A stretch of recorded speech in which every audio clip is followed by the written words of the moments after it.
narrating for Group 3 today. Talking about swine production, this begins in the 1800s. However, pigs were brought to Jamestown in 1607. The biggest producers for swine are Iowa, southern Minnesota, Oklahoma, and Texas. Unsurprisingly, the USA is ranked number 3 in the world for swine production. Different types of production systems include farrow to finish, which has breeding and farrowing sows, feeding the offspring of the sows until they reach a market weight of 280 pounds approximately.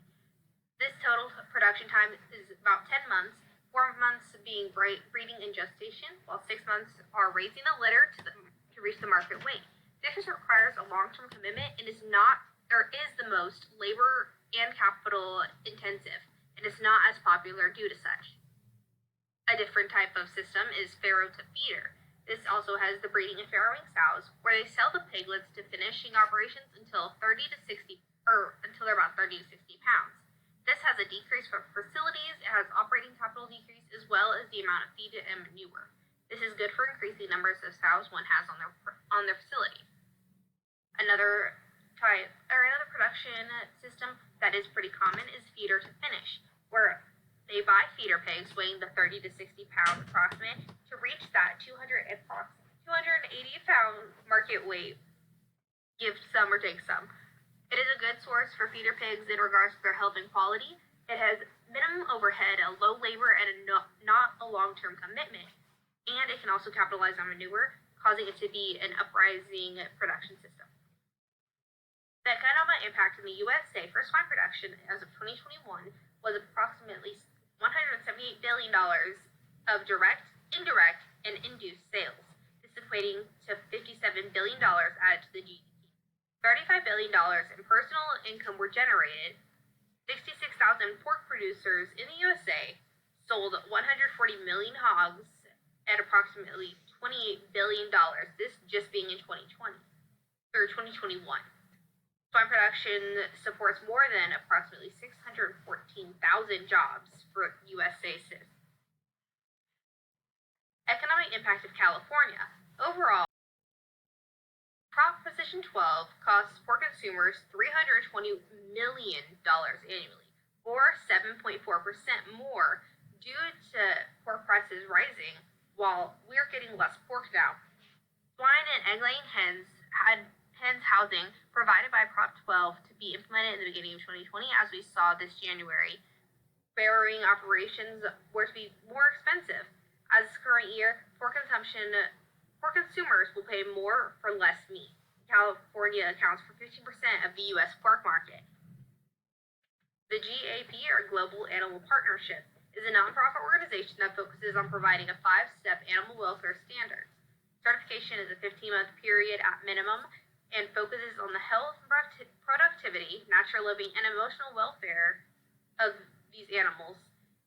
This can be used in pasture-raised environments, enriched environments, and animal-centered producers, as well as some more we'll talk about later. Who buys this GAP meat? The target audience is the middle and upper class earners, and the retailer would be Whole Foods. For example, the Black Forest ham product is the fork in the road at $12.99 a pound, where for the Professional Animal Auditors Certification Organization, or PAACO, it provides minimum welfare standards by the board members. Audit tool is used by conventional producers, and it's based or acknowledges the economic and scientific factors. Being as such, who buys this meat? The target audience is low-income earners, and the retailer for them is Walmart. For the Black Forest ham product, their product or the branding would be Land of Frost at $5.67 pounds, or 57 cents per pound, which is a huge gap between the two. Audit tool comparisons. Scoring protocols for the Global Animal Partnership is a pass-fail system combined with a numeric system. There is several different types of fails, though. There is pass, then there is minor noncompliance, major noncompliance, and critical noncompliance. This is checked every 15 months at a minimum, and there is an audit prep checklist and a point collection prep sheet that is available online to help prepare. There are record sheets online that are to be filled out and done prior to the audit that they can print out online, and the actual scorecard is online. leaving no room for any shocking discoveries about what they're expecting when they come to do your audit. This is a picture of the audit prep sheet. As you can see, there are numerous standards, which is a CI.1 or CI dot whatever number. Those are just a portion of the entire list. The scoring protocol for the Professional Animal Auditor Certification Organization has 5 critical audit questions. They hold no point value, and if any 5 are found unacceptable, is an automatic fail. The PAACO system is numeric and awards points. However, if a site does not reach the minimum qualification number, there are no points to be awarded, leaving in no certification for them. Each section and overall score is provided to the record and recorded and is provided to the facility. The sections include animal and benchmarking, caretakers, facilities, records, pork safety, and loading and transport. Each section has its own lengthy list. It has a total of 93 questions and 490 possible points. This is a picture of the PAACO's audit summary that can be found at the end of their score sheet, and it is available online for anyone, same as GAPs, to leave no surprise when they come to audit. This is a partial section of the audit. The point system in the chart is shown. It shows the yes, no, or not available answers, as well as the points awarded, with points achieved and a comment that's blank and left for the auditor to determine. This picture can be found on their website and is available at any point for any of the facilities to see. The scoring protocol, comparing and contrasting. The judges both allow the judges in scoring to be subjective to the auditor, and it allows the auditor to finish after an automatic fail to get better data about the facility depending on how they feel whilst continuing. To contrast these two, there is a lot to say. The GAP and the PAACO have different scoring styles, with a pass-fail system with different levels of fair for GAP and the numeric point system for the PAACO. The PAACO also has calculations in their format so they can lead to the numbers that they get, and the GAP has more room for harsher or more lenient scoring dependent on the auditor. Comparisons for the GAP and PAACO. The GAP asks if the BDC is 2%, while PAACO checks if there's 1% emancipated. The GAP asks for the yes, no, not applicable, as well as PAACO, where PAACO goes into more detail on why, and has those calculations, where GAP goes to C, and then it's yes, no, or critical noncompliance. The GAP asks for the lameness average of 4% of the herd, where PAACO asks if 2% is severe in lameness. Nonconformance in the GAP has 3 types of nonconformance: minor, major, and critical. The nonconformance type is dependent on the standard in the question. If an M, as shown below, is found next to the standard and a nonconformance is found, then it would lead to a major type nonconformance off the bat, where if no M is found, then the infraction would be considered a minor nonconformance, unless there's a reoccurrence, which would lead to a major type nonconformance. If the facility already has a major nonconformance and receives the next infraction, it will be critical, leading to no certification for the facility. Nonconformance and automatic fails for the PAACO. The PAACO allows critical corrective actions to be completed within 10 days after receiving the final report, where any other corrective actions may be done within 30 days. Auditors are not allowed under any circumstance to give guidance or consults during an audit or exit meeting. GAP does not mention these policies in their standards. However, the PAACO does have 5 critical questions with no point value. However, if found unacceptable, it is an automatic fail for the facility. Comparisons between these two. Both argue if willful acts of abuse witnessed, auditors should intervene immediately and notify the owner, representative, or manager, resulting in an automatic fail. They both leave the continuation of the audit up to the discretion of the auditor, and if they can collect the rest of the data for the site. Another automatic fail for PAACO and GAP is the humane euthanasia plan. If standards are not met, it is an automatic fail rather than a minor, major, critical nonconformance, or a no. Auditors to use so they know what they're looking for, offering them no excuses for a fail. Contrast for these two, the PAACO does not mention does mention their time frame to make corrections, where the GAP does not.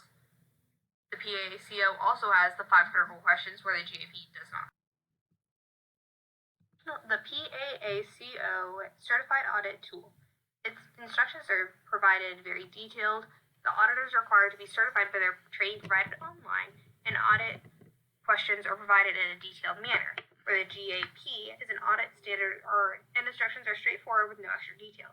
The auditors are required to be certified on their own and apply to do the GAP certification audit. Step levels are explained very vaguely, though.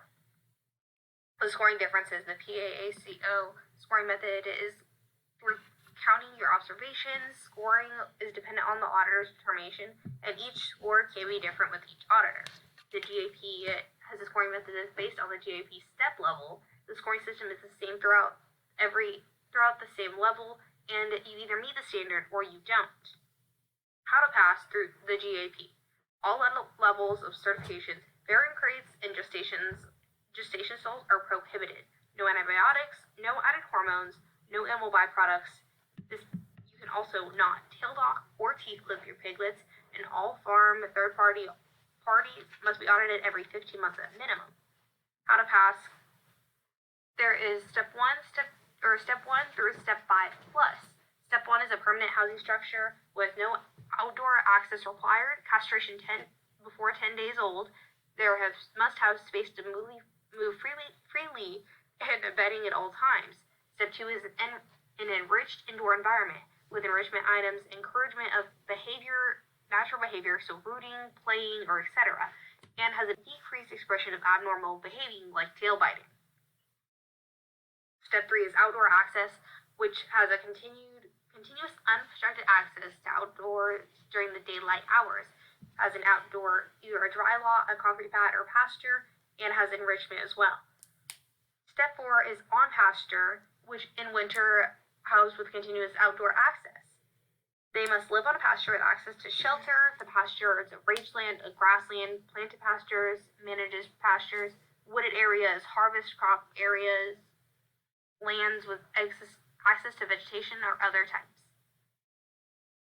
Step 5 is that they must live on a pasture and housed during extreme weather conditions. They have to live on a pasture with access to shelter. There's no castration, no nose rings, and no ear notching. This is important. As you can see on the side that I didn't mention before, it does have the pictures from the website of each part. And for step 5 as well, there is no slatted floor permitted. For step 5 plus, they must have lived on pasture their entire life, only housed during extreme weather conditions. They only live on a single farm their entire life, and they are slaughtered at a mobile or on-farm slaughter facility. They do not leave their facility they were born at. How to pass the PAACO. There is a 12-score minimum requirement. There is a minimum passing score, however, they did not mention what that score was. The section and overall score compared to the rest of the industry, and the score interpretation by packers and consumers. The overall score is sectioned into those previous sections I mentioned before: animal and benchmarking, caretakers, facility, records, food safety, pork safety, and loading and transportation. And this provides a better interpretation of the overall score. Improvements to both. The GAP is very detailed and can provide easier organization, where PAACO could provide a minimum points to help those to be better prepared for being audited.